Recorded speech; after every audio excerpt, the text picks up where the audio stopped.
Assalamualaikum warahmatullahi wabarakatuh. Alhamdulillah wassalatu wassalamu ala Rasulillah wa ala alihi wa sahbihi wa man wala. Apa khabar semua sidang penonton? Mudah-mudahan Allah SWT memberikan kesihatan walafiat yang secukupnya. Mudah-mudahan dengan kesihatan yang Allah SWT bagi ni dapat sama-sama kita menambahkan ketakwaan kita, keimanan kita, dan juga kita menjaga-jaga syariat, dan juga kita meninggalkan perkara-perkara yang dilarang oleh Allah SWT. Jadi baik tuan-tuan yang mulia, pagi yang penuh keberkatan ini sama-sama untuk kita mengajak tuan-tuan dan perempuan, dan juga kita ajak ahli keluarga kita di rumah dan juga sahabat andai kita di media sosial untuk sama-sama kita melihat Tanyalah Ustaz pada pagi ini. Kerana apa? Sebab tajuk perbincangan kita pada pagi ini lebih holistik. Perkataan dia. Kita lebih menjerumus ke arah perkara-perkara yang hari ini mungkin menjadi satu persoalan bagi rakyat Malaysia. Sebab apa? Hari ini perkara itu diminati dan juga sektornya makin berleluasa. Jadikah apa perbincangan kita? Perbincangan kita mengenai ubah ciptaan Allah. Saya ulang sekali lagi, topik perbincangan kita adalah ubah ciptaan Allah. Jadi tuan-tuan yang saya hormati dan juga dimuliakan oleh Allah Subhanahu Wa Taala, pagi ini siapakah yang akan bicarakan mengenai topik ubah ciptaan Allah ini? Iaitu guru saya dan guru kita semua, iaitu Al-Fadil Ustaz Profesor Madya Datuk Dr. Iza Arif. Apa khabar Dr? Sihat? Baik, alhamdulillah. Cantik baju Dr. Alhamdulillah, syukur kepada Allah Subhanahu Wa Taala. Meriah, lagi meriah daripada saya ni. Saya ingat saya dah meriah dah. Dia orang dah kalau dah berusia ni kan, dia kena pakai warna-warni sikit. Lagi warna-warni. Baru nampak muda. Kalau tidak pakai kosong, nampak tua bang. Betul. Dia dapat meriah. Masya-Allah tuan-tuan yang mulia. Kita nak meriahkan lagi pagi ini, dan saya harap tuan-tuan dan perempuan sama-sama untuk kita kongsikan poster Tanyalah Ustaz dan juga ruangan live Tanyalah Ustaz di Facebook masing-masing, agar sahabat-sahabat kita di media sosial ataupun di Facebook secara khususnya dapat manfaat apakah topik yang kita akan bicarakan pada pagi ini. Jadi tuan-tuan dan perempuan, sekiranya ada persoalan boleh terus hubungi kami atau ke Facebook kami seperti yang tertera di kaca TV anda sekarang. Baik, tanpa selengahkan masa, kita nak pergi ke Al-Fadil Datuk Doktor kita mengenai hala tuju perbincangan kita. Sebagai mukadimah Doktor, hari ini kita nak bawa penonton-penonton ke arah mana dan apakah skop yang besar mengenai topik perbincangan kita? Silakan. Okey, bismillahirrahmanirrahim. Alhamdulillah wassalatu wassalam ala Rasulillah wa ala alihi wa sahbihi ajma'in. Rabbi syrah li sadri wa yassir li amri wahlul 'uqdatam min lisani yafqahu qawli, amma ba'du. Assalamualaikum warahmatullahi wabarakatuh. Para penonton yang dikasihi sekalian, pertama sekali kita bersyukur kerana Allah Subhanahu Wa Taala bagi kepada kita nikmat untuk kita bersama-sama pada pagi yang mulia ini untuk kita mengambil amanah Allah Subhanahu Wa Taala. Bayangkan kalau kita ni semalam tidur, pagi ni tak bangun terus. Bayangkan tuan-tuan dan puan, kita bangun-bangun sedar-sedar berada dalam alam kubur. Allah. Ini menunjukkan bahawa Allah bagi peluang lagi. Allah bagi bonus lagi kepada kita untuk hidup atas muka bumi. Itu yang pertama. Yang kedua, kita kena bersyukur. Dengan segala nikmat yang Allah bagi ini, gunakan pada tempat yang betul. Dan nombor tiga, kita dapat sama-sama menghidupkan madih ilmu. Sebab madih ilmu saja yang akan dapat memudahkan kita masuk syurga. Itu sebab Nabi SAW sebut, Man salaka tariqan yaltamisu fihi ilma sahalallahu lahu tariqan bihi ilal jannah, atau kama qala. Sesiapa saja yang mempermudahkan urusan ilmu, Allah mudahkan mereka untuk masuk syurga Allah Azza wa Jalla dengan ilmu yang dia belajar. Hari ini alhamdulillah, buka dia TV3, buka dia TV9, ada Tanyalah Ustaz. Setiap pagi, alhamdulillah, tuan-tuan dan puan yang dikasihi sekalian, kita dah termasuk daripada orang yang menghidupkan majlis-majlis ilmu. Tambahan pula, hari ini tajuk agak berat. Yang mana tajuk dia menjadi satu fenomena dalam masyarakat, mengubah ciptaan Allah Subhanahu Wa Taala. Benar. Kalau di Korea, dia dah jadi satu industri. Kalau Bollywood, dia ada industri perfilman Bollywood, Hollywood. Kalau di Korea, dia satu fenomena dia ialah dia panggil negara kosmetik. Yang mana ia memperjuangkan kosmetik. Wajahnya boleh ubah. Ya, kita ke sana umur lulus dia periksa, dah boleh ubah lah. Ayah dia akan bagi hadiah. Hadiah apa? Ubah hidung. Sebab kalau kita tengok muka dia orang lebih kurang sama ni semua. Sebab apa? Mengubah itu sampai peringkat tak jadi muka asal dah. Allah. Oleh sebab itu Allah Subhanahu Wa Taala sebut dalam surah Nisa ayat 117 sampai 119. Ini perkara ini dah disebut oleh Allah dalam Quran dah. Apabila syaitan dia kata apa? Wala udillannahum wala umanniyannahum wala amurannahum fala yubattikunna adhanal an'am wala amurannahum fala yughayyirunna khalqallah wa man yattakhidhi syaitana waliyan min dunillah faqad khasira khusranan mubina. Jelas syaitan dia akan mengajak, dia akan suruh kita ini mengubah ciptaan Allah Azza wa Jalla. Ada manusia nak jadi binatang. Kalau tengok dalam YouTube tu, macam-macam. Ada yang nak ubah muka jadi muka singa pun ada. Ada yang nak ubah muka dia jadi muka muka biawak, ada. Dia buat muka dia buat pembedahan kosmetik, jutaan ringgit habis. Ya, ada pula budak kecil lagi. Dia nak ikut wajah kartun. Barbie apa. Dia nak buat muka tu dalam kehidupan realiti. Dia buat habis jutaan ringgit. Manusia budak paling muda yang paling banyak habis kos untuk ubah muka dia. Jadi oleh sebab itu Islam dah ajar dah perkara ini perlu diambil perhatian dan tidak boleh main-main. Dan Islam meletakkan beberapa garis panduan. Garis panduan dia pun cukup cantik. Ya, apabila kalau kita nak mengubah, dia kena balik kepada pakar. Fasalu ahla zikri in kuntum la ta'lamun. Siapa pakar? Kena balik pada KKM. Kementerian, kalau kita kat Malaysia, Kementerian Kesihatan Malaysia. Kita tanya doktor-doktor pakar, rujuk mereka. Perlu tak saya buat mengubah buat muka ni? Saya nak tukar hidung sebagai contoh. Kenapa? Sebab hidung tu ada masalah, memang kena buang. Kata contohlah kena buang. Kena buang hidung. Adakah dibenarkan? Maka doktor yang akan bagi suggestion, doktor yang akan bagi pandangan dan cadangan. Hatta nak buat braces. Braces ada orang gigi dia tak sama. Macam anak saya, dia ada masalah gigi. Gigi dia tak rata dan menyebabkan dia punya gusi, gerahang dia tak berapa baik. Jadi pergi jumpa doktor. Bila jumpa doktor, doktor muslimah yang baik, dia akan tanya, "Dik, nak tanya sikit ni, Dik. Kenapa adik nak buat braces? Kenapa adik nak buat braces? Kenapa adik nak pakai braces?" Jawab, sebab untuk perbaiki gigi yang rosak. Nak baiki keadaan gusi yang elok, yang ada masalah. Maka doktor pun cakap, okey, kalau macam tu boleh. Sebab ada orang datang, dia bukan nak berubat, dia bukan nak buat rawatan, tetapi dia nak mencantikkan, lebih cantik daripada apa yang ada. Itu tak boleh tu. Gigi dia dah elok dah. Dia saja nak tambahkan taring lah. Dia nak kikir lagi. Padahal benda dah cantik, dah elok. Dia lebih kepada tahsiniat, nak mengubah asal daripada apa yang Allah Subhanahu Wa Taala cipta. Jadi itu sebab kita kena beringat dan jangan kita salah faham dalam bab-bab kecantikan ini. Takut-takut kita tergolong daripada orang yang melakukan perkara yang haram. Wallahu a'lam. Baik, alhamdulillah. Terima kasih Al-Fadhil Doktor atas penerangan atau mukadimah yang begitu mantap kepada kita semua, dan kita maklum apakah hala tuju perbincangan kita pada pagi ini. Tuan-tuan dan puan-puan yang saya hormati juga saya segani, seperti biasa, mungkin ada yang dah takut pun ada, dan banyak soalan lagi. Sebelum tu, tuan-tuan dan puan-puan, saya nak baca soalan bertuah yang pertama pagi ini daripada Facebook, insya-Allah. Baik, daripada Ruby Abu Bakar. Assalamualaikum warahmatullahi wabarakatuh. Dai Stekru tanyalah Ustaz. Waalaikumsalam warahmatullahi. Yang pertama, bagaimanakah yang dikatakan sunat, makruh, haram bagi mereka yang mengubah ciptaan Allah Subhanahu Wa Taala dari sudut pandangan Islam? Yang kedua, apakah dibolehkan jika seseorang itu terpaksa ubah ciptaan Allah bagi tujuan hendak memanjangkan umur dengan membuat pembedahan halkum seperti yang tular baru-baru ini? Mohon jawapan daripada Ustaz. Terima kasih. Ada dua soalan Ustaz. Yang pertama mengenai hukum hakam yang tertakluk dalam Islam. Yang kedua mengenai ubah ciptaan kerana terpaksa ataupun memanjangkan umur. Silakan. Okey. Pertama sekali kita kena faham soalan yang pertama tu. Apakah hukum hakam yang dikaitkan dengan mengubah ciptaan Allah? Ya. Pertama, hukumnya harus. Mengubah ciptaan Allah itu harus jika ia dibenarkan. Sebagai contoh, kita memendekkan rambut. Asalnya rambut ni dia akan memanjang.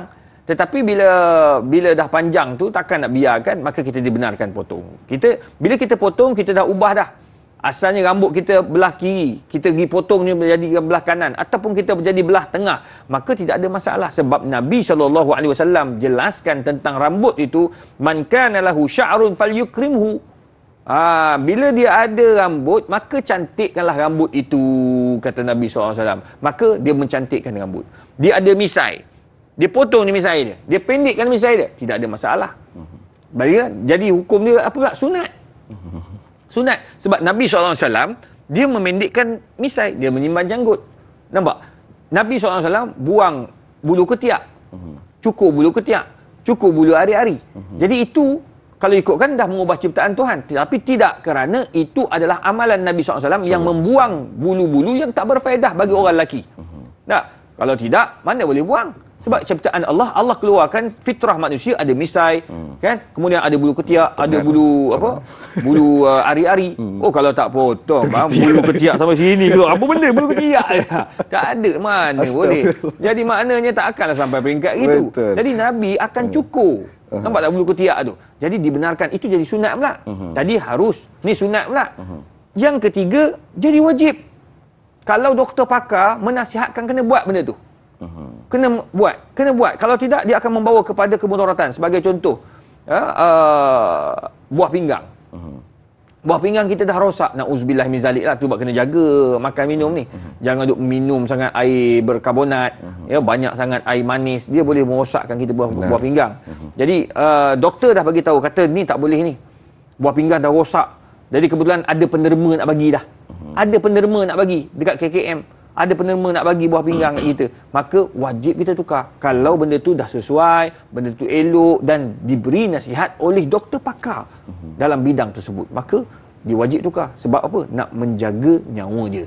Itu nombor 3. Nombor 4, hukumnya jadi haram apabila dia mengubah ciptaan Allah, mengubah tubuh badan dia untuk nampak lebih cantik daripada sedia ada. Itu tak boleh.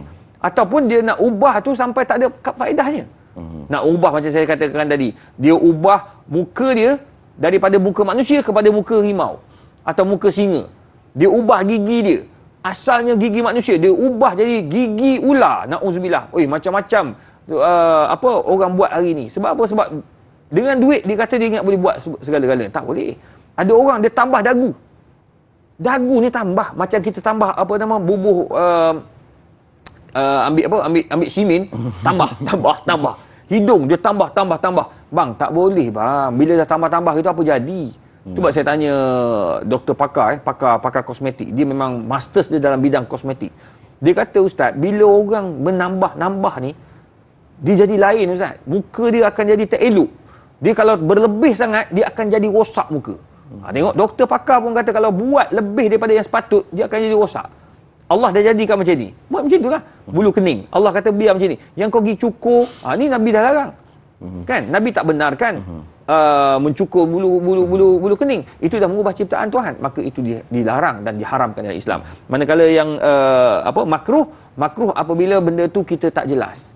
Boleh tak boleh, jadi hukumnya makruh. So kita kena mengambil jalan selamat untuk tidak buat. Dan kena confirmkan dulu daripada pakar-pakar, barulah kita termasuk daripada orang yang berhati-hati dalam nak melakukan sesuatu perubahan pada tubuh badan kita. Itu soalan pertama lah. Soalan kedua tadi, buang halkum. Sebab nak panjangkan umur. Saya tak faham apa maksud panjangkan umur. Adakah buang halkum panjang umur? Doktor mana yang cakap? Rujukan pakar mana yang cakap? Jadi kalaulah dia tu terpaksa buang halkum kerana doktor kata dia ada masalah kanser ke kat sini, dia terpaksa buang benda tu. Kena buang dan dia hidup tanpa halkum. Tak mustahil kata contoh kan. Barulah boleh dibenarkan, bahkan jadi wajib. Sebab apa dia kena buang ni? Sebab ia mendatangkan kemudaratan pada kita.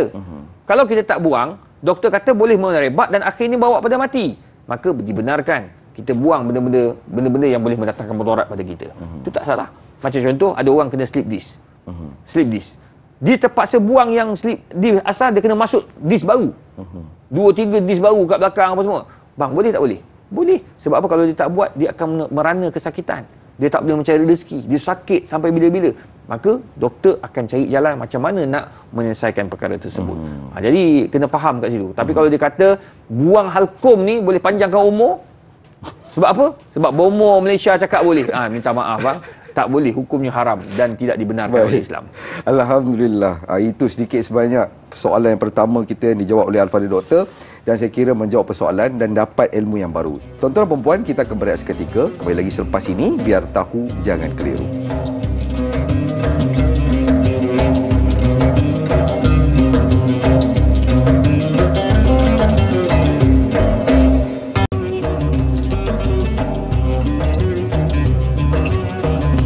Alhamdulillah, kembali kita lagi dalam majlis ilmu Tanyalah Ustaz, biar tahu jangan keliru. Terima kasih buat warga penonton Tanyalah Ustaz yang masih setia dengan Tanyalah Ustaz, dan buat yang baru bersama dengan kami. Pagi ini topik perbincangan kita ubah ciptaan Allah bersama dengan Al-Fadhil Profesor Madya Datuk Dr. Iza Arif.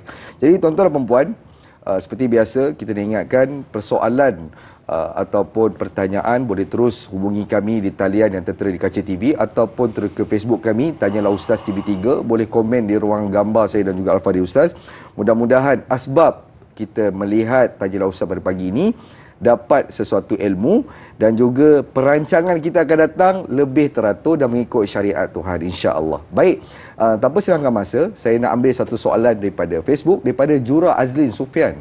Yang pertama, adakah pernah berlaku zaman Nabi Muhammad sallallahu alaihi wasallam mengubah ciptaan Allah? Yang kedua, apakah hukum menyuntik kolagen untuk memutihkan kulit dan vitamin C ke dalam anggota tubuh badan? Dan adakah orang yang melakukan rawatan tersebut seolah-olah menafikan terhadap fitrah semula jadi yang akan dilalui oleh setiap insan dalam meniti usia lanjutnya? Mohon pencerahan, terima kasih.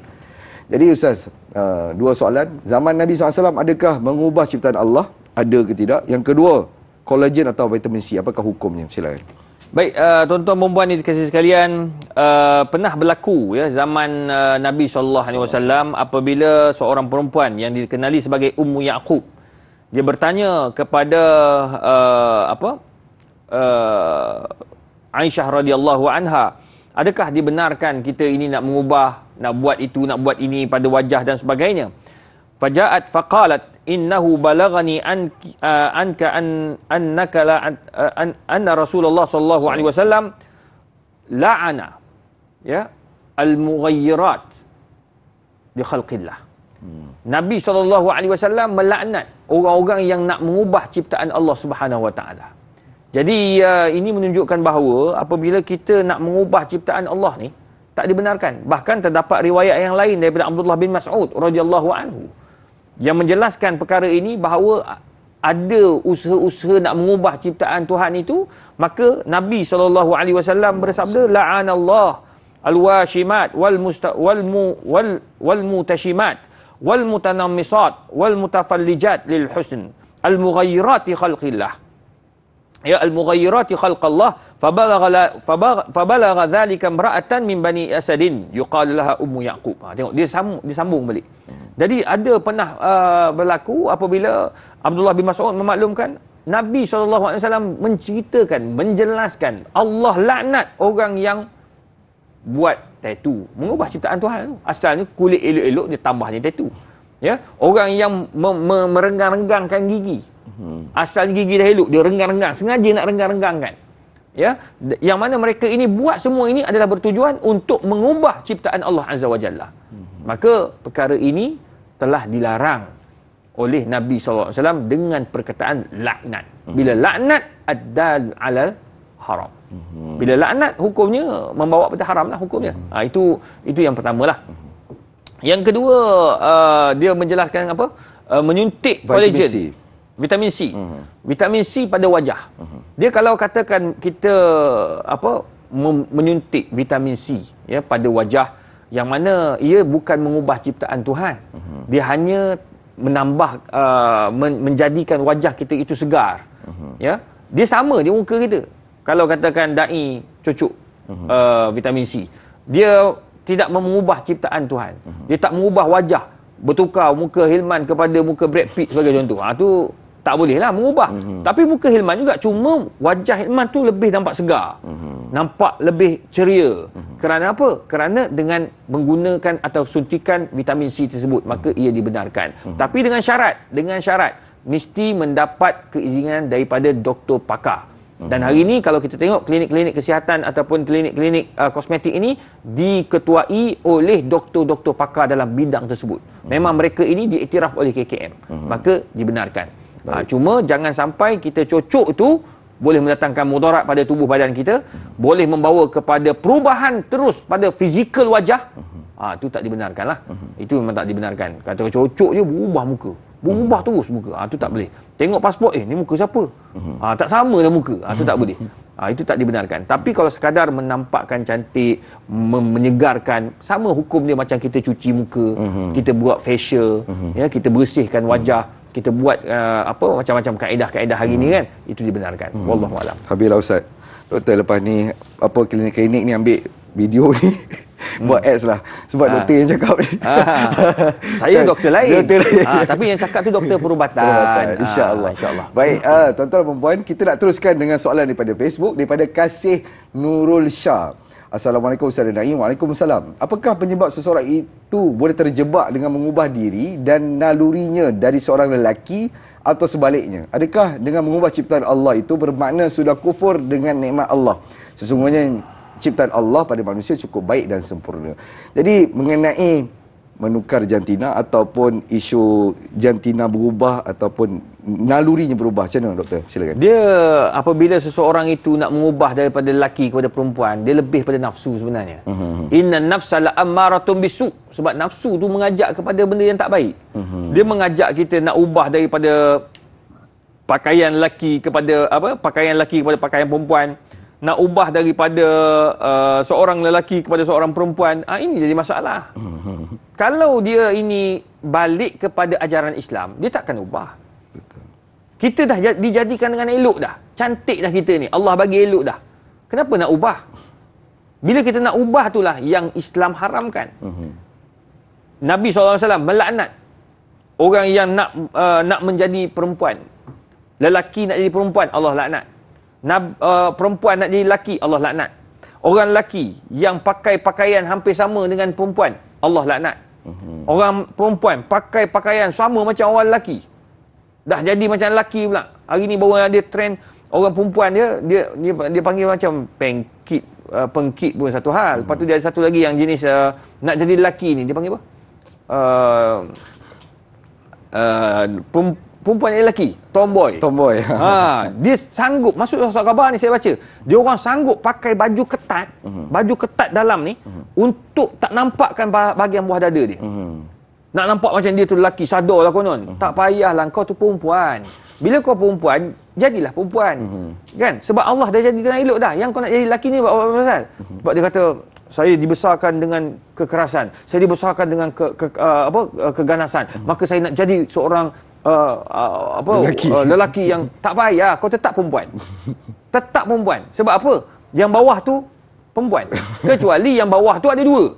Dua je dia lain pula. Tu dipanggil khunsa muskil. Khunsa muskil ni ada hukum lain. Hatta kalau bapa dia meninggal ke, suami keluarga dia meninggal ke, dia tidak boleh dibahagikan harta dia sehingga dia confirm dia tu lelaki atau perempuan. Tu kalau ada dua kemaluan. Bila ada dua kemaluan, kena cek pula doktor pakar. Doktor pakar akan tengok sama ada dia ni belah lelaki banyak ke belah perempuan banyak. Kalau dah confirm, doktor pakar pun kata dia belah lelaki banyak, belah perempuan banyak, dan dia pun merasakan bahawa dia minat kepada lelaki, naluri dia, hormon perempuan lebih banyak daripada hormon lelaki, semua tag menunjukkan dia tu adalah perempuan oleh doktor pakar yang disahkan oleh KKM, maka barulah dia boleh menjelaskan bahawa dia adalah perempuan. Yang bahagian lelaki tu dia boleh buang lah lepas tu. Boleh buang lah, tak payah lah sebab dia perempuan. Kan? Sebab dia ada dua. Tapi kalau dia pun tak confirm, doktor pun tak jumpa lagi, jangan. Dah ada kes lah. Ada kes, dia pergi buang daripada kecil. Bapak dia dapat dua anak ada dua kemaluan. Bila dapat dua kemaluan, ni cerita 20 tahun lepas ni, dia pergi buang kat luar negara. Dia buang yang bahagian lelaki. Budak ni membesar. Bila umur budak ni dah tua, dah umur 20 lebih, dia nak kahwin tak boleh. Sebab dia minat kepada perempuan. Sekarang ni yang bahagian lelaki dah buang. Sebab dia lahir dua kemaluan. Bila buang yang lelaki, dia nak jadi perempuan macam mana? Dia nak jadi lelaki macam mana? Jadi dia terpaksa pergi rujuk sana, rujuk sini. Itu yang hasil kami kena buat kajian tu. Bila buat kajian, la ilaha illallah. Tu sebabnya Islam tak benarkan mak bapak buat apa-apa keputusan sehinggalah budak tu pertama dia sudah balik, satu. Nombor dua, merujuk kepada pakar-pakar dalam bidang tersebut. Siapa pakar? Yang diiktiraf oleh KKM, Kementerian Kesihatan Malaysia. Jangan main pergi kat luar negara, tak boleh. Dia kena pergi yang diiktiraf di negara kita lah. Lepas tu barulah dia buat apa-apa keputusan. Selepas kajian dibuat terhadap badan anak dia tu. Jangan dibuang terus. Kalau tidak, dia akan jadi masalah. Itu satu kemuskilan yang mana kita dah menjawab dalam tanya Ustaz pada pagi ini. InsyaAllah kita nak ambil pemanggil yang bertuah yang pertama pada pagi ini. Assalamualaikum warahmatullahi wabarakatuh. Waalaikumsalam warahmatullahi wabarakatuh. Dan Ilman dan Datuk. Okey, saya Ismail daripada Sungai Buloh. Pagi ni tanya Datuk. Adakah memakai susuk juga dikatakan mengubah ciptaan Allah? Ini kerana susuk membuatkan seseorang itu nampak cantik dari pandangan mata orang lain. Baik. Itu salah saya pagi ni. Terima kasih. Assalamualaikum warahmatullahi wabarakatuh. Waalaikumsalam warahmatullahi wabarakatuh. Terima kasih kepada Haji Ismail atas soalan yang diberikan. Ni soalan orang lama. Orang sekarang dah tak pakai susuk. Orang dulu suka susuk, doktor. Jadi bagaimana? Susuk ini tak mengubah, tapi dia tak nampak, cuma cantik di mata orang. Pandangan doktor. Susuk ni bukan masalah ubah. Masalah syirikkan Allah Subhanahu Wa Taala. Dia tak boleh. Jangan kata tak ada. Baru ni saya jumpa doktor pakar gigi. Dia kata, Ustaz, masih ramai yang pakai. Masih zaman sekarang? Zaman sekarang. Masya Saya Allah. kata macam mana doktor boleh tahu pula? Doktor bukan tok bomoh kan? Doktor bukan perawat Islam ke apa benda kan? Perawat alternatif Islam ni. Macam mana doktor tahu? Dia kata, Ustaz, orang pakai susuk dia tak boleh tipu dengan doktor gigi. Sebab nak buat apa-apa pembedahan pada gigi, nak buat braces ke apa semua, dia kena buat scan. Dia kena x-ray. Dia adalah dia punya x-ray dia kan. X-ray dia ni akan nampak jarum-jarum pada wajah. Dia kata, Ustaz, kadang-kadang ada sampai 6, ada 12, ada 9, macam-macam lah. Jadi dia tanya kakak tu, Kak, nak tanya sikit ni, kenapa kakak pakai susuk? Macam mana doktor tahu? Dia terkejut tau. Macam mana doktor tahu? Nampak ni pun dia letak dekat tu x-ray tu, dia tunjuk ni. Kak, nak bagi tahu kakak ni, haram kak buat benda ni? Doktor nasihat dia, tak payah bagi ustaz. Doktor pun balun ni lah. Ni haram kak, tak masuk syurga buat kerja ni kak. Dia pun cakap, saya pakai ni bukan apa, nak pelaris. Nak berniaga, nak melariskan saya punya produk. Hukumnya tetap haram. Kerana apa? Dia bukan memang tak mengubah ciptaan Tuhan. Memang wajah-wajah dia Hilman. Tapi orang tengok Hilman tu rasa minat. Orang tengok Hilman rasa nak dekat, rasa nak beli barang Hilman jual. Itu haram kerana kita minta bantuan dengan iblis. Kita minta bantuan dengan syaitan. Kita minta bantuan dengan jin. Hatta ada orang kata baru ni, dia kata tak apa, kita berkawan dengan jin Islam. Siapa kata? Nabi pun tak berkawan dengan jin Islam. Nabi hanya Islamkan segembolan jin sehingga turun ayat qul uhiya ilayya annahu istama'a nafarun minal jinni faqalu inna sami'na qur'anan ajaba. Islamkan jin, selesai masalah Nabi. Tapi tak ada pula Nabi malam-malam sembang dengan jin, ajak jin sembang minum kopi, tak ada. Minta tolong dengan jin bila perang Uhud, perang Badar, tak ada. Nabi minta dengan Allah. Nabi minta dengan Allah, bertahajud dengan Allah sampai menang perang Badar. Kemudian perang Uhud begitu juga, perang Khandaq begitu juga, minta dengan Allah. Tak pernah Nabi minta jin tolong dalam peperangan bersama dengan sahabat untuk melawan musuh-musuh Islam. Baik. Jadi kita hari ini nak berniaga, minta tolong jin. Itu syirik hukumnya. Kenapa buat demikian? Kerana nafsu. Wallah. Baik, itu bukan sekadar kecantikan, tapi ini juga tertakluk kepada akidah kita. Jadi tuan-tuan yang mulia, kita akan berehat seketika. Kembali lagi selepas ini, biar tahu jangan keliru.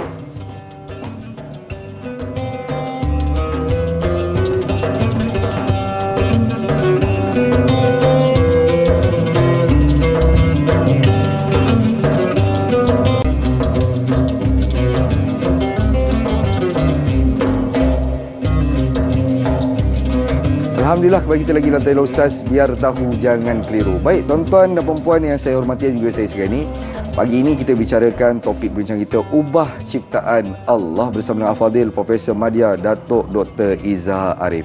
Jadi tuan-tuan, pagi ini sudah banyak tadi Al-Fadhil Doktor ceritakan, tanpa kita sedari kita telah masuk hukum hakam yang lebih mendalam, dan juga doktor juga bagi tahu ada juga rawatan-rawatan yang kita kata nak memutihkan muka atau mencantikkan muka, hakikatnya itulah syirik, antaranya adalah susuk.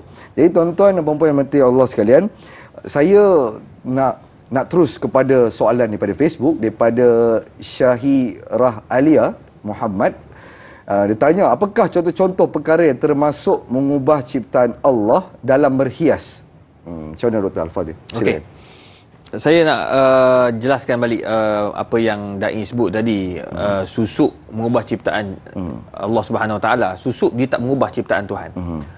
Susuk dia lebih menjadi bahan penarik, metod penarik wajah. Dia cara nak bagi lariskan bisnes, bagi dia nampak tertarik di depan suami dan sebagainya. Itu haram dan syirik, ya, kerana minta bantuan dengan iblis dan jin. Manakala mengubah ciptaan Allah Subhanahu Wa Taala dalam bentuk fizikal ini, antara contoh-contoh, kulit gelap, kulit dia hitam, tetapi dengan rawatan-rawatan tertentu dia jadi putih melepak macam meja ni, maka hukum jadi haram. Kerana apa? Dia mengubah terus, asal usul dia gelap, tiba-tiba jadi putih. Kecuali dia memang putih, dia memang kulit macam saya ni, macam elok macam saya ni, kan. Tiba-tiba saya hanya pergi gunakan lotion, gunakan alat-alat tertentu yang dibenarkan oleh KKM, menyebabkan kulit saya lebih lembut dan nampak segar. Itu tak apa. Ini tak. Kulit saya ni jadi putih lepak-lepak. Nak cakap payahlah, kan. Tengok, ya Allah, putihnya ustaz. Lain daripada kebiasaan. Saya ni okey, kalau tengok ni lelaki Melayu terakhir lah. Kalau wajah lelaki Melayu terakhir. Contoh, bila tengok pada wajah, okey, orang tahu ini orang Melayu. Tapi bila saya pergi buat pembedahan kosmetik, muka saya tu dah jadi muka orang Albania. Muka putih, hidung mancung, dagu ke depan. Itu dah mengarut dah. Itu jadi haram. Sebab apa? Sebab ia mengubah ciptaan Allah pada fizikal, sehingga tidak nampak lagi fizikal asalnya yang dicipta oleh Allah Subhanahu Wa Taala. Itu tidak dibenarkan dalam Islam. Baik. Alhamdulillah. Jadi tuan-tuan dan puan-puan, jadi bila Al-Fadhil Doktor ceritakan kepada kita mengenai perkara-perkara ini, ambil maklum. Sebab saya kira ramai pagi ini mungkin ada yang berniat dan bercadang. Jadi kita akan tahu apakah batas-batas dan apakah yang perlu kita lakukan agar tidak melepasi syariat yang telah dibenarkan. Baik, satu soalan lagi daripada Facebook, daripada Khairun Nisa Jaafar. Adakah boleh bagi seseorang itu mengubah ciptaan Allah? Sebagai contoh, mengubah hidung yang penyet kembang menjadi mancung, mata yang sepet menjadi besar, atau bibir yang nipis menjadi tebal, dengan alasan bahawa sering menjadi bahan ejekan, kutukan, sehingga membuatkan diri mereka tertekan, kurang keyakinan dan rasa rendah diri. Bagaimana doktor? Rasa rendah diri, tertekan, kena ejek disebabkan wajah. Silakan. Jangan kata nak buat hidung. Jangan kata nak buat bibir. Jangan kata nak buat mata. Ya, macam pergi Korea tu, mata asal semua sepet, kemudian jadi bulat semua, kan. Hidung orang Asia ni macam mana sangat? Paling-paling macam saya lah, kan. Sikit-sikit, kan. Ada sikit tajam, nak kata kemek pun ya, macam tu lah. Biasalah. Itu dia punya culture yang Allah jadikan pada manusia. Tiba-tiba nak ubah. Jangan kata nak ubah semua tu tadi. Nak cukur bulu kening ni, yang Nabi haramkan, Nabi laknat ni, cukur bulu kening ni, cabut bulu kening ni. Imam Malik dia jelaskan dalam isu ini, dalam menjelaskan hadis tersebut, bahawa jangan kata nak cukur, cabut pun tak dibenarkan. Kalau nak cabut, kalau nak bagi nampak elok, mesti buat bulu kening itu kal qiradah. Maknanya bulu kening tu dah bersambung dengan sembung dengan janggut. Orang tengok dia ni beruk ke manusia? Kata Imam Malik, bila dah sama hampir teruk macam tu, barulah boleh tukar. Bukan tukar bukan ubah bulu kening, tak. Dia boleh buatlah treatment bagi elok sikit, trim sikit dia punya buah bulu kening tu. Itu pun kena ikut landasan asal. Macam contoh saya, kan. Ni bulu kening saya. Saya kena ikut ni. saya tak boleh nipis daripada yang ni. Ni dia punya apa? Dia punya line asal dia. Kena ikut yang ni. Ini tak dicukur lagi nipis. Ada yang lebih teruk dia cukur semua. Lepas tu dia tambah pula. Dia lukis pula. Nak tahu cantik tak cantik, kau tengok masa dia kena hujan. Bila kena hujan dia basuh muka, tengok wabillahi taufik bang, tak ada bulu kening. Beza antara dia dengan hantu lebih kurang. Jadi tak dibenarkan.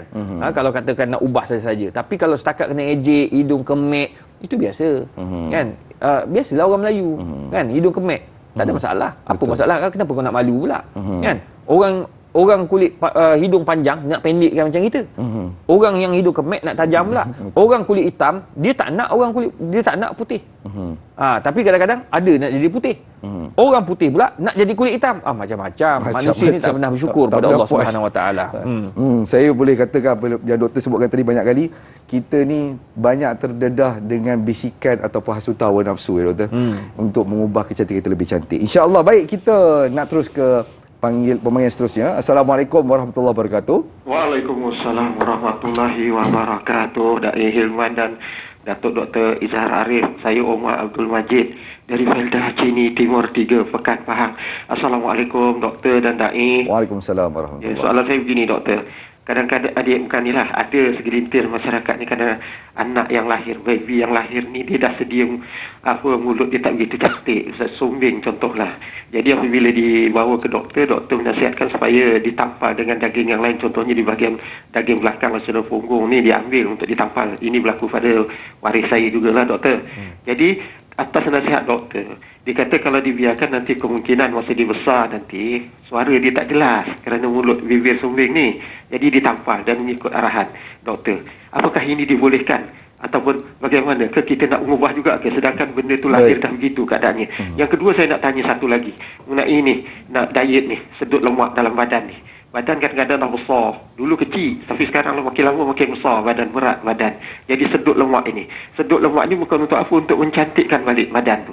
Daripada gemuk kepada kurus langsing dan sebagainya. Apakah ini juga boleh dibenarkan dalam Islam ataupun bagaimana ke Ustaz? Itu soalan saya doktor dan Dai. Terima kasih banyak doktor dan Dai. Assalamualaikum. Waalaikumsalam warahmatullahi wabarakatuh. Terima kasih kepada Haji Omar Abdul Majid atas soalan yang diberikan. Soalan yang pertama mengenai anak yang sumbing membuat rawatan. Yang kedua, sedut lemak ataupun buang lemak, potong lemak dan sebagainya. Kita kena ingat dalam rawatan dibenarkan. Ad-darurat tubihul mahzurat. Dalam kaedah al-hajah tunazzal manzilatud darurah. Kadang-kadang dalam isu-isu darurat yang haram jadi harus. Dalam keadaan keperluan yang teramat tanpa membuat pembedahan akan menyebabkan dia sukar untuk hidup. Al-hajah tunazzal manzilatud darurah. Kadang-kadang keperluan hajat itu menjadi hampir sama macam darurat. Sama juga macam kawan-kawan kita tadi, anak-anak dia sumbing. Bila sumbing, dia akan menyebabkan bila dia besar, dia nak bercakap tak boleh. Ataupun dia bercakap tak fasih. Ataupun dia bercakap tak jelas. Sedangkan dia mempunyai masa depan yang cerah dalam pelajaran dan sebagainya, tapi dia tak boleh nak bekerja. Kerana apa? Sumbing. Jadi oleh yang demikian, para ulama membenarkan kerana asal sifat manusia itu tak sumbing.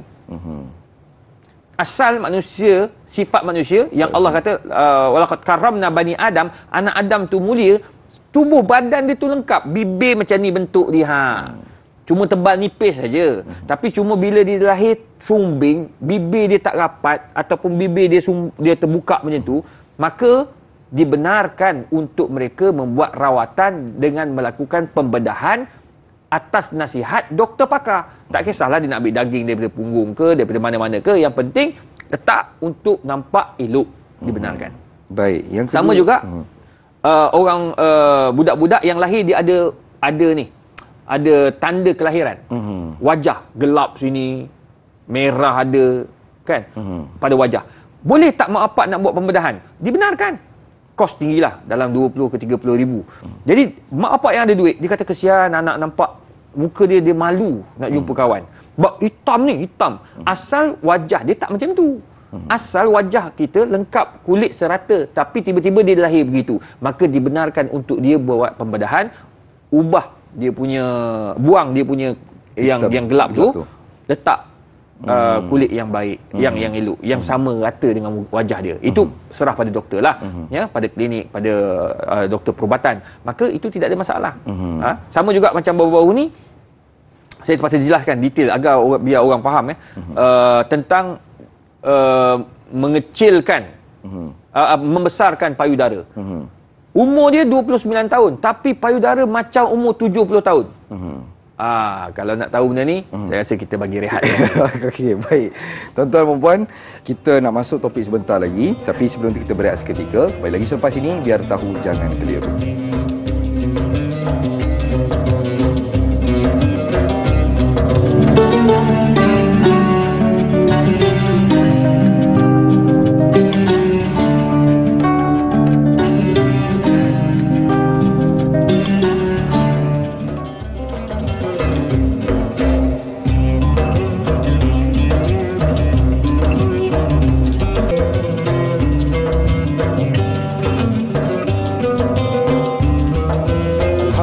Kita lagi dalam majlis ilmu. Tadilah Ustaz, biar tahu jangan keliru. Topik perbincangan kita pada pagi ini adalah ubah ciptaan Allah bersama dengan Al-Fadhil Profesor Madya Datuk Dr. Izhar Arif. Jadi tuan-tuan yang mulia, sekiranya ada persoalan mengenai topik perbincangan kita, boleh hubungi kami ataupun ke Facebook kami seperti mana yang tertera di kaca TV anda. Tanpa selengahkan masa, tadi sebelum kita berehat, Al-Fadhil Ustaz ada bagi tahu orang umur 27, 29 tapi macam 70 sampai kosmetik dan sebagainya. Jadi kita sambung cerita. Apa cerita dia, doktor? Benda ni benda berlaku berlaku perbincangan antara dua pakar. Pakar bedah, ya, pakar bedah payudara. Apabila mendapati perempuan ini umur baru 20-an lebih, tak masuk 30 lagi. Tapi dia punya payudara dia macam umur 70. Ada masalah ni, masalah hormon dan sebagainya. Maka nak buat pembedahan tu boleh atau tidak? Dia nak tambah silikon sebab dia nak kahwin ni. Kan? Jadi boleh tak dia nak tambah itu, nak buat, dia buatlah pembedahan untuk bagi elok sikit, bagi normal macam asal. Maka dibenarkan. Sebab apa? Dia termasuk daripada orang yang sakit. Sebab memang ada pun, dia ada masalah-masalah tertentu kepada perempuan dan juga kadang-kadang lelaki, kan. Maka dibenarkan untuk membuat pembedahan jika itu menjadi satu keperluan.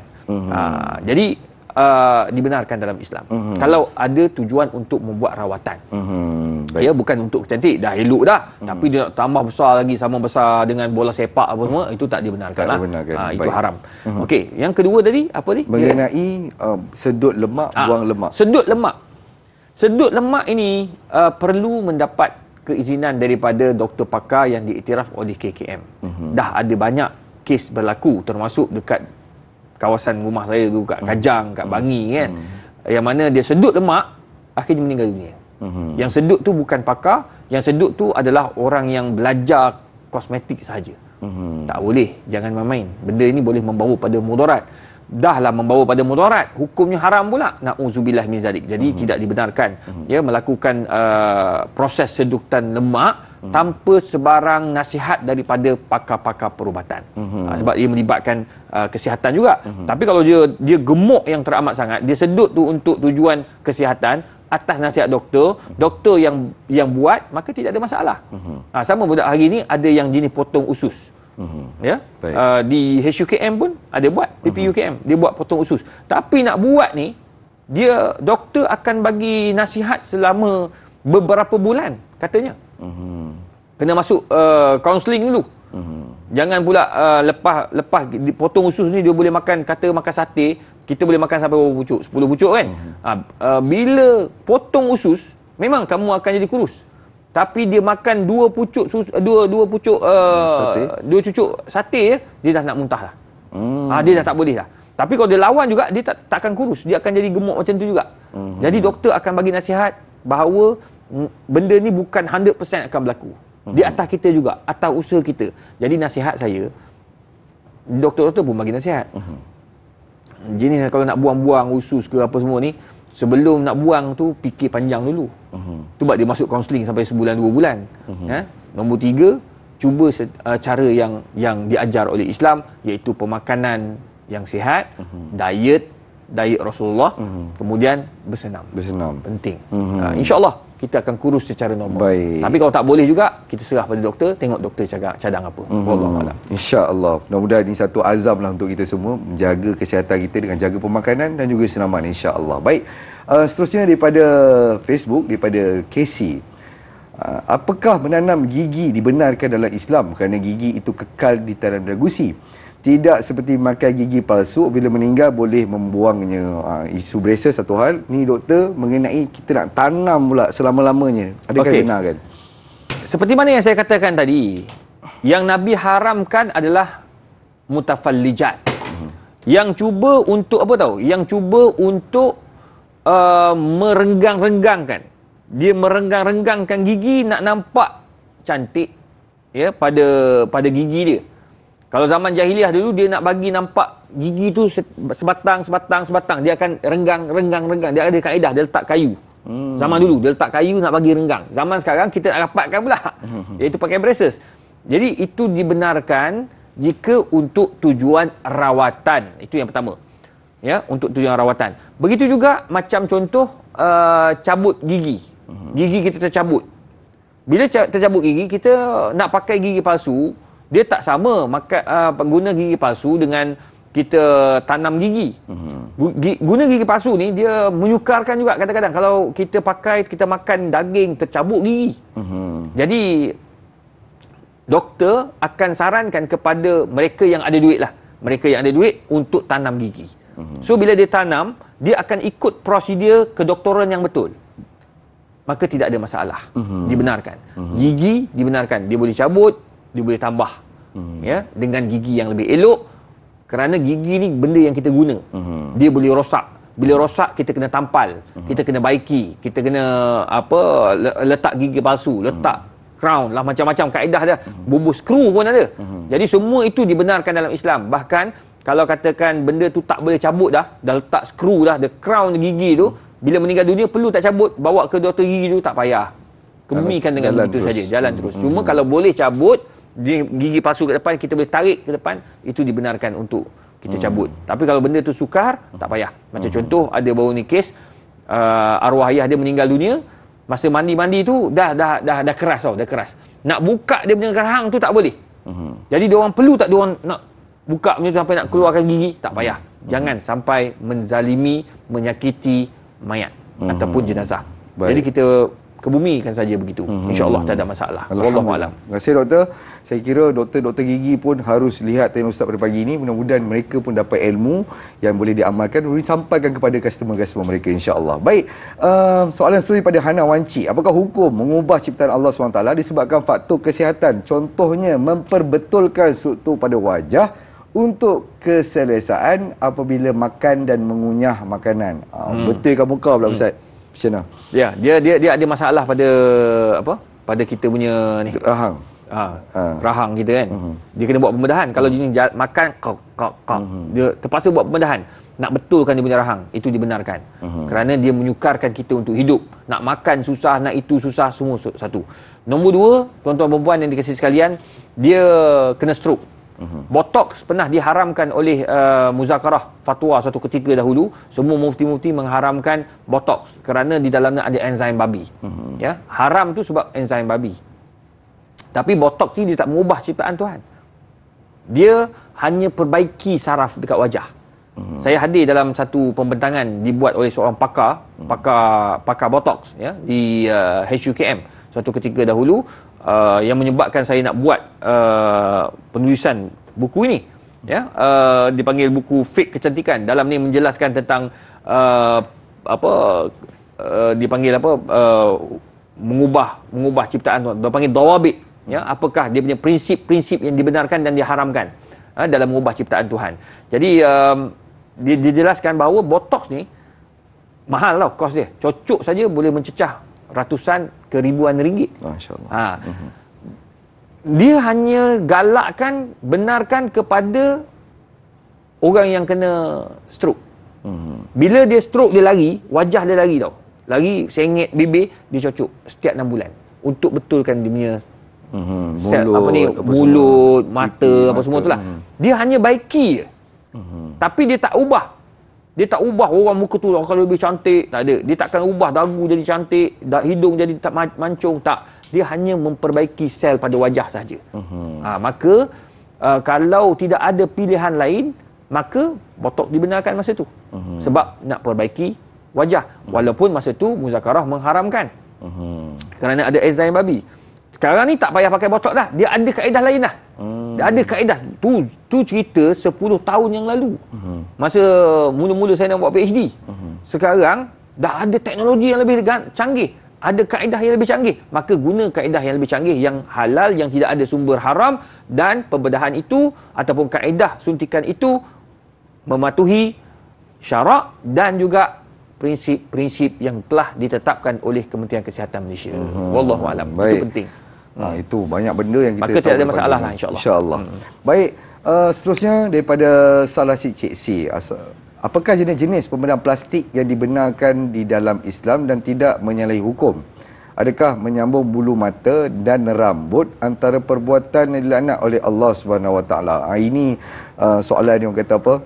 Banyak orang tertanya mengenai bulu mata dan rambut penyambungnya, dan juga ada tak pembedahan plastik yang dibenarkan selain daripada yang doktor benarkanlah?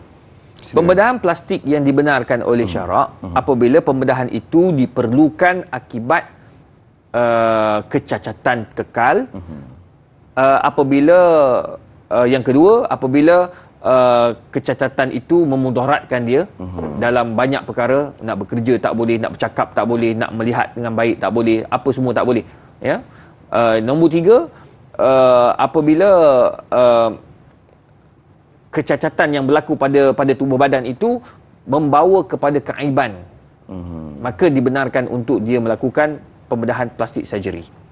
Pembedahan plastik pun sama juga mesti mendapat keizinan daripada doktor pakar yang diiktiraf oleh Kementerian Kesihatan Malaysia.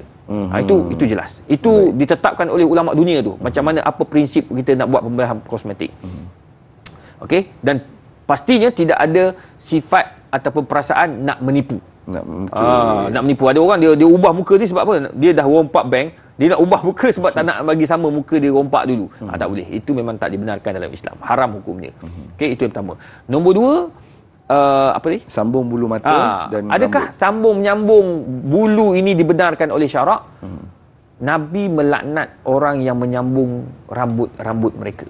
Bulu-bulu yang ada pada wajah, bulu-bulu yang ada pada rambut dan sebagainya, tanpa sebarang sebab.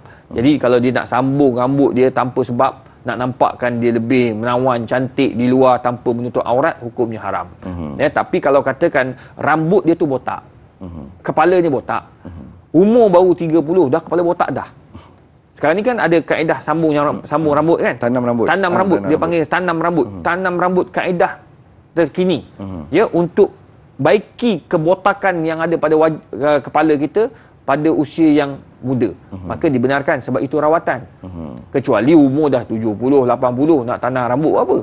Tu tak ada faedah. Tu maknanya dia orang buat tu ada sebab. Sebab dia nak nampak lebih cantik, lebih muda daripada umur asal. Tu tak boleh lah. Tak ada sebab kan. Jadi sekarang ni kalau untuk orang muda yang dia sepatutnya rambut dia masih lebat tetapi sudah tak ada rambut, dia buat rawatan tanam rambut itu, maka dibenarkan. Ya, dengan syarat dia gunakan kaedah daripada rambut dia sendiri, daripada dia punya akar rambut dia sendiri, bukan ambil daripada dai. Ambil dai punya letak kat rambut saya, memang tak boleh lah. Ambil daripada orang lain tak boleh, tak dibenarkan. Ambil daripada haiwan dibenarkan jika haiwan itu haiwan yang halal dimakan, haiwan yang suci, macam lembu, kuda kan. Tu dibenarkan lah. Tapi kalau daripada khinzir tak boleh. Tu dibincang ulama detail tu. Rambut-rambut yang boleh sambung tak boleh nyambung ni. Jadi apa-apa pun, apa yang saya boleh katakan, kalau ada keperluan dan ia sangat diperlukan oleh orang itu berdasarkan kecacatan yang berlaku pada kepala dia, rambut dia, maka dibenarkan.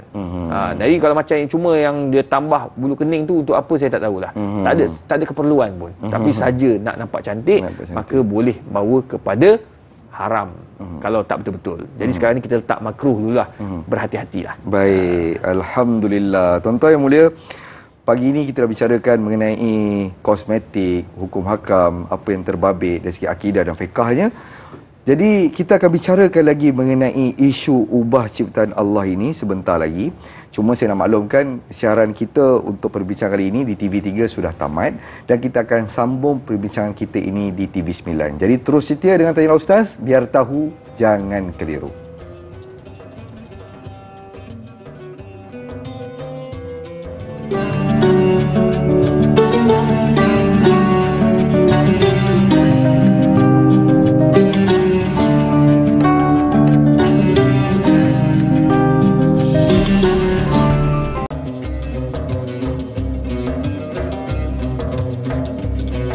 Alhamdulillah, kembali kita lagi dalam majlis ilmu. Tanya Ustaz, biar tahu jangan keliru. Dengan topik perbincangan kita, ubah ciptaan Allah bersama dengan Al-Fadhil Profesor Madya Datuk Dr. Izhar Arif. Jadi tuan-tuan yang saya hormati dan juga saya segani, terima kasih kerana masih lagi mengikuti rancangan Tanya Ustaz daripada awal sehinggalah ke saat ini. Saya ucapkan ribuan terima kasih. Dan juga mungkin baru bersama dengan kita. Sebab apa baru terdengar-dengar apa yang Fadil Doktor sebutkan tadi mengenai kosmetik, suntikan dan sebagainya. Tertarik nak dengar. Jadi insya-Allah berbaki lagi setengah jam di TV9 ini. Saya harap perkara yang kita akan bincangkan menjadi asbab hidayah untuk diri saya dan tuan-tuan semua dan dapat merancang sesuatu dengan lebih baik selepas ini insya-Allah. Baik, seterusnya saya nak pergi ke Facebook daripada Sahziatul Sidik. Assalamualaikum Ustaz dan Da'i. Waalaikumsalam warahmatullahi. Bagaimana bagi yang mendermakan organnya untuk membantu orang lain tapi tanpa pengetahuan waris dan ia akan kemungkinan membahayakannya? Apakah ia seperti mengubah ciptaan Allah Subhanahu Wa Taala sedangkan dia tidak memberitahu perkara itu kepada waris, niatnya hanya membantu? Apakah salah tindakannya? Jadi kat sini ada dua doktor soalan saya kira. Yang pertama, mendermakan organ, yang kedua tanpa pengetahuan waris. Silakan doktor. Okey. Bila kita sebut tentang menderma organ, kita sebut tentang nak pindahkan organ, ia ada dua perkara. Pertama, orang yang menerima. Yang kedua, orang yang memberi. Saya nak bagi saya punya organ, contoh hati saya kepada orang, jantung saya kepada orang yang sakit. Orang yang sakit tu dia nak ambil pula. Jadi benda ni dibincangkan detail oleh para ulama. Jadi kebanyakan ulama contemporary termasuk Majma' Fiqh Al-Islami di peringkat antarabangsa telah memfatwakan bahawa pemindahan organ atas asas keperluan yang sangat ataupun atas dasar darurat, ia dibenarkan, diharuskan dengan syarat-syarat berikut. Pertama, hendaklah orang yang diambil sebahagian anggotanya telah mengizinkannya sebelum mati dan dia adalah seorang yang berakal waras. Ya, berakal waras, sudah balik dan tidak ada pasangan atau telah diizinkan oleh walinya. Ini jawapannya. Mesti ada mendapat keizinan dia dan juga walinya. Maknanya wali dia pun kena tahu, keluarga ke pun kena tahu. Sebab itu bila kita pergi ke KKM, lengkap dia punya isi borang dia. Benda tu kena jelas dan kena faham betul-betul. Dia tidak boleh ada dipaksa ataupun memaksa. Itu yang pertama. Nombor dua, hendaklah terbukti dan meyakinkan bahawa pemindahan itu akan berhasil pada umumnya. Dia mesti meyakinkan atau diyakinkan oleh pakar-pakar perubatan atau oleh doktor-doktor bahawa bila dia pindahkan nanti, nak pindahkan buah pinggang, doktor mesti meyakinkan, kalau tak 100% pun atas 95% lah, bahawa pemindahan itu selamat. Pemindahan itu selamat. Dia tak boleh kata kalau dai nak pindahkan buah pinggang tu, nyawa dai 50-50 lah, sama ada mati atau hidup. Tak boleh. Itu tak dibenarkan. Sebab apa? Sebab kencing manis teruk sangat. Tak boleh. Dia tak akan bagi. Memang doktor dia tak akan bagi kalau kita ada masalah risiko yang tinggi. Dia akan ambil yang paling tinggi, selamat. Kalau ada sikit benda yang boleh mendatangkan mudarat pada penderma, dia takkan bagi. Sebab nak selamatkan orang yang sakit, tiba-tiba orang yang derma mati. Itu takkan berlaku dalam perubatan. Sebab dia orang akan cuba sedaya upaya selamatkan kedua-dua pihak. Khususnya orang yang menderma tu dia akan jaga. Itu nombor dua. Nombor tiga, hendaklah dipastikan bahawa pemindahan itu semata-mata untuk berubat, bukan untuk kecantikan. Dia nak, saya rasa macam Tak best lah pakai saya punya buah pinggang. Nak tukarlah buah pinggang ni pelakon terkenal ke, pemain bola terkenal ke. Nak ambil buah pinggang orang tu nak duduk kat kereta. Itu memang tak boleh. Sebab apa? Saja. Sebab duit banyak kan. Itu tak dibenarkan. Hukumnya haram. Manakala yang terakhir, tidak ada unsur kontrak jual beli dalam pemindahan organ tersebut. Dia tak boleh main jual beli. Kalau dah habis barang-barang ni jual habis. Itu sebab bila kita panggil kaedah istilah di Malaysia derma organ, kita menderma. Wa yusiruna ala anfusihim walau kana bihim khasasah. Kita terpaksa bagi benda tu. Kita tolong orang, nak bagi dia juga dapat hidup, orang yang sakit tu dapat hidup. Jadi kita nak bagi. Macam baru ni pun anak saya pun dia sebut benda yang sama. Tiba-tiba dia sebut kata kalau dia mati dia nak derma organ dia. Nak bagi kepada orang yang susah, yang sakit, dan mereka ini ada potensi untuk terus hidup. Sedih kita dengar. Jadi maknanya ada perasaan memikirkan nanti organ dia akan digunakan ke jalan Allah Subhanahu Wa Taala. Itu penting juga. Baik. Alhamdulillah. Jadi seterusnya daripada Facebook, daripada Mak Eton. Ustaz, apa hukum kucing peliharaan kita buang bulunya yang lebat supaya nampak kemas, dan hukum mandulkan kucing adakah berdosa termasuk dalam mengubah ciptaan Allah? Trim sikit bulu bagi nampak kemas dan juga mandul kan. Silakan.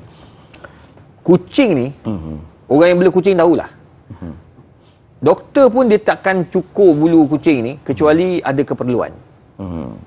Sebagai contoh, bila dia kena serangan kutu, ataupun dia kena kulat pada tubuh dia, ataupun kena dia panggil gatal-gatal, dia panggil apa?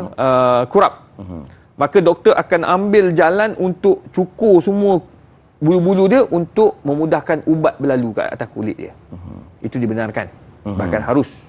Bahkan menjadi wajib kalau katakan dia terseksa. Kucing itu terseksa disebabkan sakit apa yang kita apa yang dia alami daripada kesakitan. So kita kena jaga dia lah. Kalau kita jaga dia, kalau kucing tepi jalan nak buat macam mana kan. Ni kita jaga dia. So dibenarkan. Untuk kita ataupun bulu dia tu ada masalah, bergumpal ke, ada masalah tak segar ke, cukur untuk lebih segar selepas ni. Itu dibenarkan. Kalau saja-saja nak potong, ambil kucing kat luar sana, tiba-tiba kita pergi cukur saja-saja, tak boleh. Sebab kucing tak ada bulu tu dia rasa macam tak selesa. Kucing macam kita, bila kita buang satu benda yang ada dengan kita, tiba-tiba kita buang saja-saja, tak boleh. Dia akan menyebabkan dia tak selesa. Itu tak dibenarkan. Memandulkan kucing dibenarkan oleh Majma' Fiqh Al-Islami juga, dibenarkan oleh ulama-ulama antarabangsa, bahawa pemandulan itu mestilah dilakukan dengan cermat, dan pemandulan itu dibuat kerana untuk memastikan yang kucing dia tak mendatangkan mudarat pada dia dan juga pada jiran-jiran. Itu dibenarkan. Baik. Kucing jantan sebagai contoh kan. Kalau kita tak kasih dia, ataupun kita tak mandulkan dia, dia akan kencing merata-rata. Dia bukan kencing, dia akan menyembur. Menyebabkan rumah tu busuk, rumah jiran busuk, dia ganggunya kucing-kucing jiran. Jadi dibenarkan atas asas menjaga keharmonian rumah tangga kita dan juga jiran tetangga. Wallahu a'lam. Baik, alhamdulillah. Terima kasih Ustaz. Seterusnya daripada Khadijah Umairah.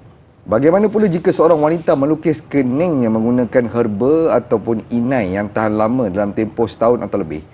Dan boleh tolong huraikan hukum air wuduk serta solat wanita itu. Jadi penggunaan herba atau inai yang tahan lama.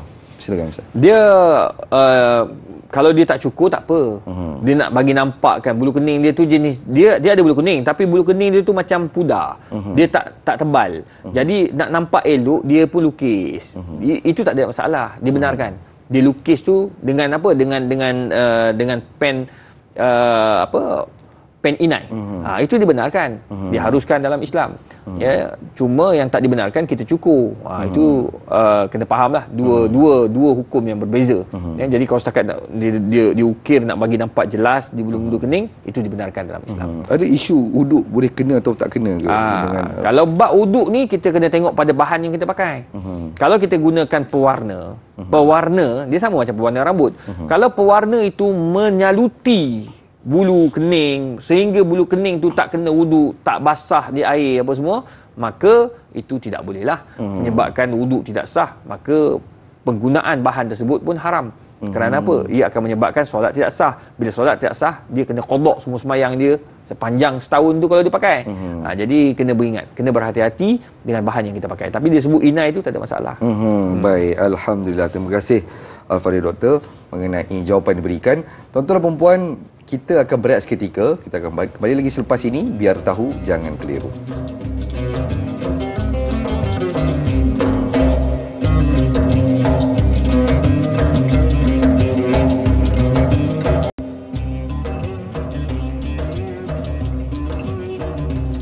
Alhamdulillah, kembali kita lagi dalam majlis ilmu. Tanyalah Ustaz, biar tahu, jangan keliru. Terima kasih tuan-tuan dan puan-puan masih lagi setia dengan Tanyalah Ustaz, biar tahu, jangan keliru. Hari ini topik perbincangan kita, ubah ciptaan Allah.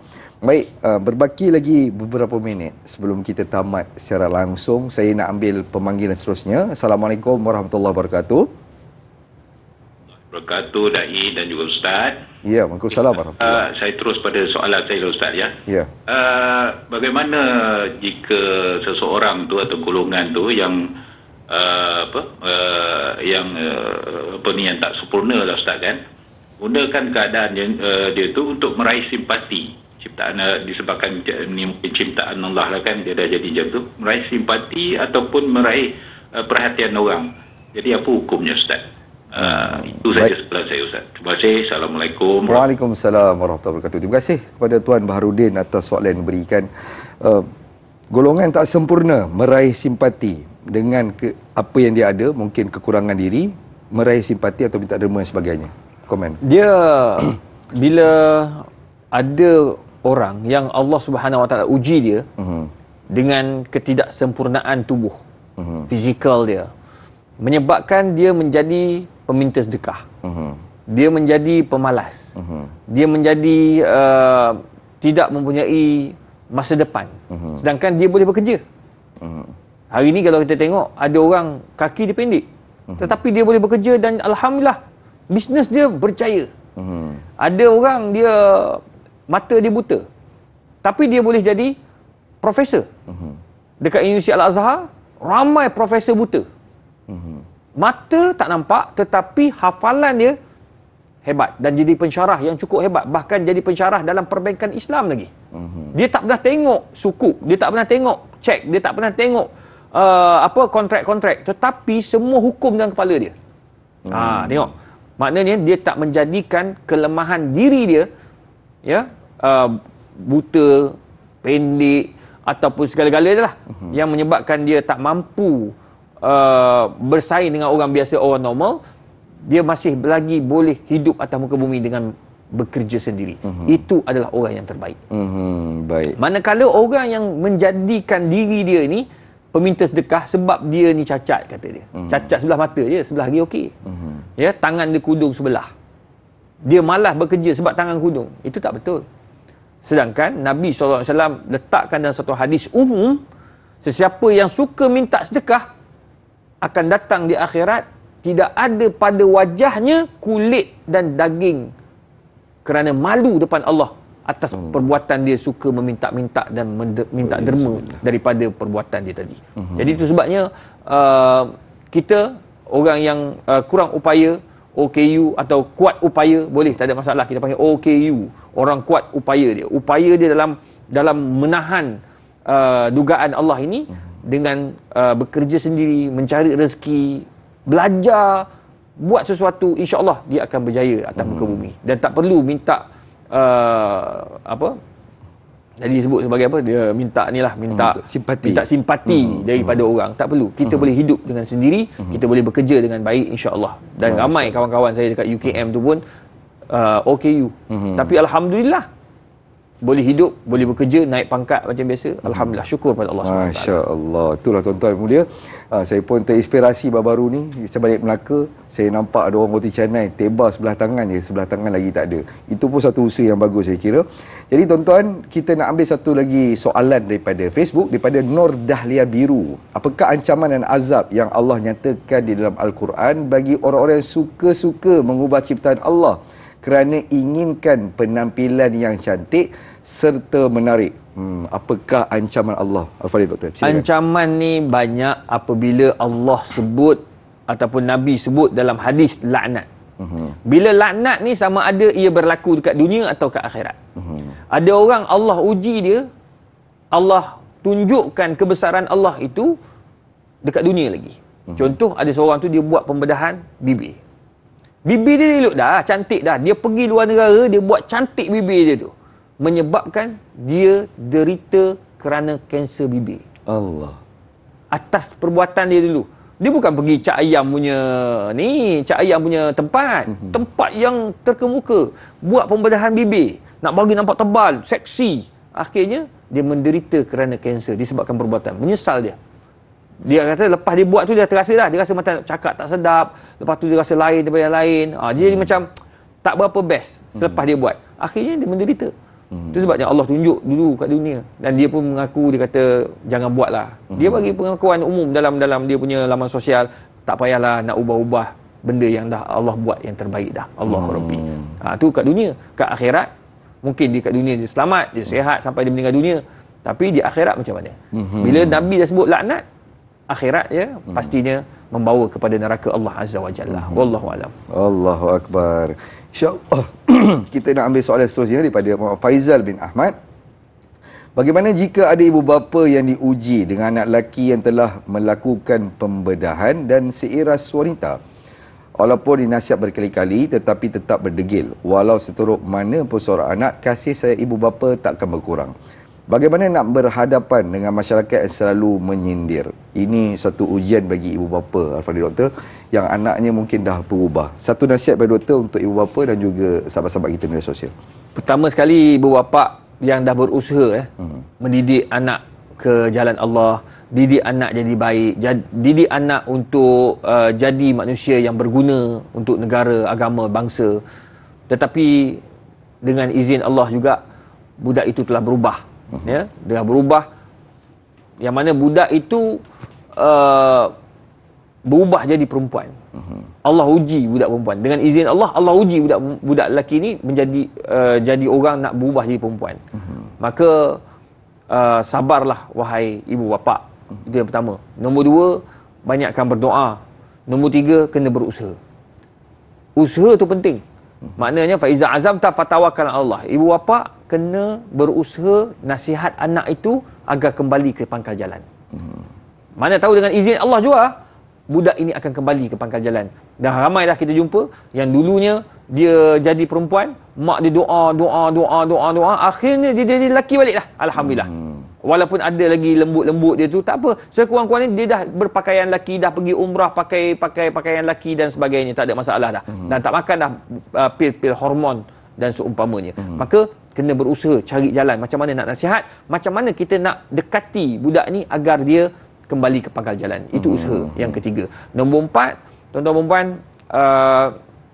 nasihat saya kepada ibu bapa tadi, janganlah ambil kata-kata orang. Sebab kata-kata orang ni, apa saja kita buat, orang akan bercakap. Betul, benar. Kalau kena kepada dia orang pun akan kata, akan menjadi macam mana kita rasa. Jadi jangan ambil apa yang orang kata, tetapi kita berusaha ke arah yang lebih baik dan berusaha untuk mengubah anak-anak kita yang bermasalah kepada kebaikan, insya-Allah. Itu tanggungjawab kita bersama, insya-Allah. Cuma nasihat saya juga kepada orang kat luar sana yang panggil netizen ni, nurtizen ni, tolong jangan suka menghukum. Ingat, kama tadinu tudan. Hari ni kau kata kat orang, saya khawatir suatu hari nanti ia jadi pada anak kita, tak anak kita, cucu kita, tak cucu kita, cicit kita. Wa iyyazubillah. So berhati-hati, banyakkan berdoa. Bila tengok orang ditimpa musibah, banyakkan membantu. Bila orang tengok orang kena musibah, insya-Allah kita akan adalah rahmat Allah dalam hidup kita. Wallahu alam. Mudah-mudahan Ustaz panggil tadi nurtizen itu ada nur dalam netizen kita, insya-Allah. Al-Fadhil Doktor, mungkin kita nak keluar sikit pada topik. Topik ni mungkin berkaitan kosmetik tapi lebih pada elektronik. Kalau kita menggunakan face app ataupun mengubah wajah dengan filter-filter, adakah dikira itu pun ada hukum tertentu di situ? Silakan. Tak ada apa-apa. Kita menggunakan apps untuk putihkan wajah kita, kita edit bagi gambar nampak cerah, itu tak ada masalah. Dia tak termasuk daripada mengubah ciptaan Allah pada fizikal yang kita ada pada hari ni. Jadi tak perlu kita risau dalam bab Dia tu. sekadar ilustrasi saja. Itu hanya lebih pada apps. Orang nak tengok, Allah tengok hukumnya pada hakikat kita sekarang ni macam mana. Jadi tak ada masalah, insya-Allah. So cuma tak perlulah kita buat over, pakai apa yang kita ada cukup dah. Alhamdulillah, ambil gambar, inilah kita. Inilah wajah kita. Nak ubah apa sangat? Nanti orang akan jumpa, alah, dalam gambar cantik, bodoh rupa kat luar. Tapi saya alhamdulillah, kita macam kita bila keluar kat luar kan, jumpa orang kat luar, dia kata, "Ustaz, dalam TV nampak tua, kat luar nampak muda." Tengok, tak payah kita bersungguh-sungguh. InsyaAllah pakai je apa yang ada kan? Itu pengalaman Al-Fadhil Ustaz.